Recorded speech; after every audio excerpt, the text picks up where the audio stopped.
Sejam todos bem-vindos à nossa terceira aula de inteligência financeira com foco em previdência privada. Eu sou Daniel Pereira, estarei com vocês nesta aula. Esta aula nós vamos focar nos efeitos da economia comportamental. Como que as pessoas pensam e como que a gente pode, segundo especialistas, corrigir esses pensamentos, né? Segundo vários especialistas em economia comportamental, nós não poupamos para a Previdência porque não temos uma intimidade com o futuro, nós não conseguimos nos relacionar com ele, né? Por exemplo, para vocês, o que seria mais fácil? Eu pensar na minha aposentadoria daqui a 20 anos ou eu colocar exatamente no calendário, hoje aqui é dia 10 de maio de 2024, ou seja, pensar no dia 10 de maio de 2044. Quando nós colocamos uma data exata, uma meta, um objetivo, nós temos uma relação maior do que eu planejar isso daqui a 20 anos. Primeiro ponto. Segundo ponto, quando nós recebemos dinheiro a mais do nosso orçamento, nós automaticamente, às vezes, nós gastamos. E se nós invertermos isso? Se nós automaticamente investirmos? Pouparmos e investirmos. É um outro conceito que a economia comportamental também nos ensina. Terceiro, a alocação específica para a destinação específica. Eu quero planejar a minha previdência, então eu vou fazer uma alocação específica para a previdência de longo prazo.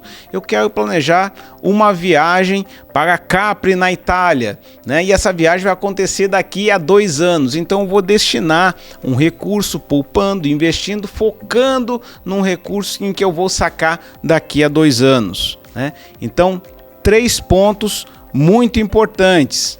Quarto ponto, o que nós chamamos de contrato de Ulisses. Vocês lembram da Odisseia?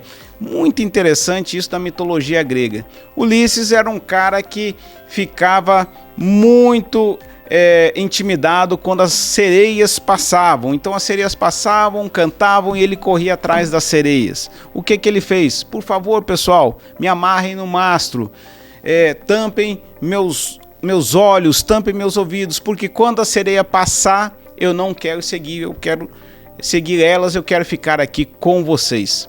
Ou seja, para a gente converter isso para a Previdência, nós estamos falando de uma adesão automática, né, de uma inscrição automática ao plano, né? Isto é, não perguntou para ele se ele quer ou não, fica aí dentro do plano. Agora, se você efetivamente não quer ficar, aí você pede para sair.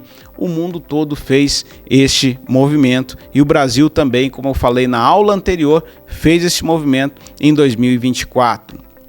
Quinto e muito importante, nós precisamos nos enxergar no futuro, né? E hoje nós temos ferramentas, por exemplo, o FaceApp, que tira uma foto minha, Daniel, hoje, e uma foto do Daniel mais velho. Quando eu olho uma foto do Daniel mais velho, eu começo a perceber o seguinte: olha, eu acho que vou precisar de um plano de saúde bom, né, com excelente cobertura. Vou precisar de seguro de vida para proteger minha família. Vou precisar de outros cuidados. Eu vou precisar de dinheiro, né, para ter uma aposentadoria com qualidade. Portanto, eu estou fazendo uma verificação, um mapeamento, uma visualização do Daniel quando ele estiver num período de aposentadoria. 5 pilares muito importantes para a economia comportamental nos ajudar a pensar na nossa previdência. E para eu trazer um exemplo clássico, né, de juros compostos, de efeitos da economia comportamental que chama de desconto hiperbólico, eu vou trazer 2 cidadãos para vocês acompanharem. O primeiro é o João Calculista, ou melhor, Bob Calculista. O Bob Calculista, ele tem 20 anos de idade e ele resolve entrar num plano que quer se aposentar aos 60 anos. e ele vai verter R$1.000 de contribuição por 40 anos. Por outro lado, tem o Joca Sabichão. Ele sabe tudo. Ele diz, cara, puxa vida, eu não vou entrar no plano agora aos 20 anos de idade, estou muito jovem, eu vou curtir, entro aos 40 anos e me aposento aos 60, na mesma idade que você vai se aposentar. Tá certo? Mas eu vou economizar por 20 anos só e vou colocar o dobro do que você vai colocar. Você vai colocar 1.000, eu vou colocar 2.000. Portanto, ambos vão colocar o mesmo dinheiro. O Bob calculista vai depositar R$1.000 por 40 anos e o Joca Sabichão R$2.000 por 20 anos, igual 480 mil. Quem vocês acham que vai acumular o maior dinheiro aos 60 anos? Pergunta. E aqui entra a mágica dos juros compostos. Vejam, o Joca, o Sabichão, ele vai acumular pouco mais de R$760 mil. Pouco mais de R$760 mil.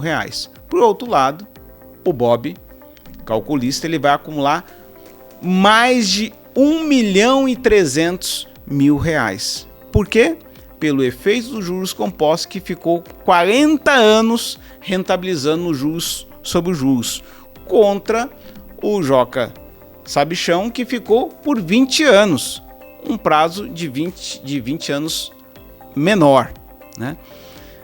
Para vocês terem uma curiosidade, eu fiz esse exemplo considerando uma taxa de juros não muito alta, de 4,5% ao ano. Qual que vocês acham que deveria ser a contribuição do Joca, considerando que ele vai formar o mesmo 1.300.000 do Bob calculista? Ao invés de contribuir com 1.000, ele deveria contribuir com 3.400 por mês. Olha só. E se eu pensar em rentabilidade, não, então esquece isso. Quanto seria a rentabilidade? Teria que ser mais de 9% real ao ano. Portanto, aqui nós temos um caso clássico em que o Bob calculista fez uma excelente estratégia, entrando mais cedo no plano de previdência, começando a sua formação de poupança e aproveitando a curva dos juros compostos. Agora, vamos pensar esse exemplo se ambos estivessem num plano de previdência patrocinado junto a um fundo de pensão, isto é, em que a patrocinadora faria a mesma contrapartida das contribuições. Isto é, eu estou colocando 1.000, a patrocinadora também vai colocar 1.000. O mesmo caso. O Bob calculista colocou 1.000, a patrocinadora colocou 1.000. Portanto, ele vai ter em contribuição R$960 mil no final de 40 anos. Já o Joca Sabichão vai ter também, vai colocar 2.000 e a patrocinadora 2.000. Vai colocar 1.000 e a patrocinadora 1.000. Portanto, R$2.000. Ambos vão acumular 960 mil. Só que o Joca vai acumular nesses 20 anos 1,5 milhão contra o Bob com 2,6 milhões. Olha, gente, é um efeito de juros considerável, né? Mais de R$1 milhão de diferença. Acho que faz com certeza, com absoluta certeza, muita diferença no longo prazo, no cálculo da nossa aposentadoria, né?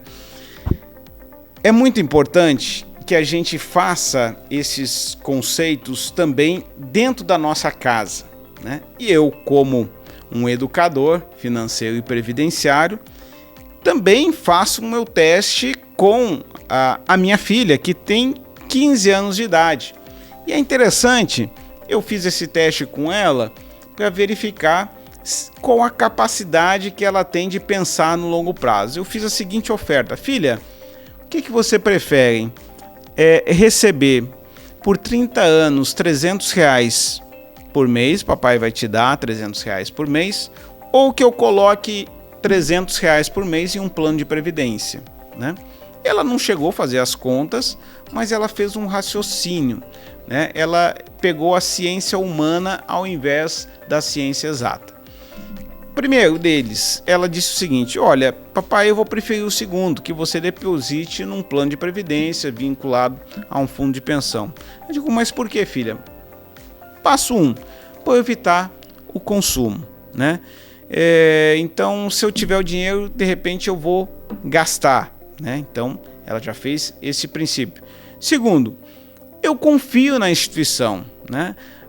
Aqui no Brasil nós temos instituições muito sérias nisso. Então, a instituição vai criar, vai cuidar e vai investir corretamente o meu dinheiro.